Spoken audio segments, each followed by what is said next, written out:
Tumsifu Yesu Kristo. Amina. Kwa majina naitwa Grace Rafael Ndamu. Natokea parokia Mtakatifu Teresia wa Mtoto Yesu Igurusi. Karibu. Nina swali moja baba. Karibu sana. Hivi nifanye nini ili niweze kufika mbinguni? Okay. Unataka kufika mbinguni, si ndio? Ndio. Kufika mbinguni ni safari ndefu. Lakini ni safari fupi. Na hasa ukiyajua vizuri maandiko matakatifu. Kristo alikuwa akiwafundisha mitume njia ya kwenda wapi? Mbinguni. Njia hiyo hiyo mitume wametuachia sisi. Kama umejifunza kwenye katekisimu ile ndogo, katekisimu ndogo kabisa ile ya kanisa Katoliki, ile katekisimu ndogo. Kuna swali pale mwanzoni. Tu duniani kusudi gani? Tu duniani tufanye nini? Sasa majibu ya swali lile ndiyo ukiyakamilisha tu vizuri kwa matendo unafika mbinguni. Tumtumikie Mungu tupate kufika naye mbinguni. Sasa kwenye kumtumikia Mungu ndio hapo pana kazi. Watu wengi wanashindwa namna gani ya kumtumikia Mungu. Sasa namna ya kumtumikia Mungu ni namna rahisi kabisa. Namna rahisi kabisa. Tafuta pesa. Tafuta pesa kwa njia halali.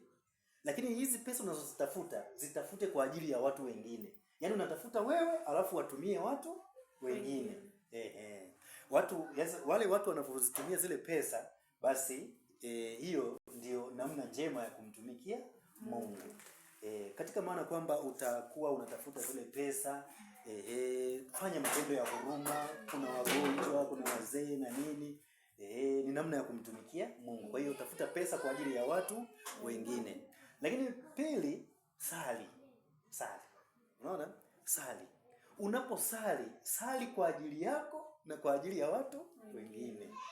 Usisali kwa ajili yako tu. Ukisali kwa ajili yako tu, bado hujamtumikia Mungu. Sali kwa ajili yako na kwa ajili ya watu wengine. Lakini unapotafuta pesa, tafuta pesa kwa ajili ya watu wengine. Ukitafuta pesa kwa ajili yako, hapo hakuna njia ya kwenda kwa Mungu. Kwa sababu hata Waswahili walisema ninalima peke yangu lakini tutakula wengi. Sasa hiyo ni sentensi ya Waswahili ambayo ina lengo moja lile ambalo lina kukufikisha wewe mbinguni. Sijui kama utakuwa na swali lingine, karibu. Hivi maana ya neno Ekaristi Takatifu au Ekaristi Takatifu ni nini? Okay. Ekaristi Takatifu tunasema Ekaristi Takatifu ni Yesu mzima, Mungu mtu, chini ya maumbo ya mkate na divai.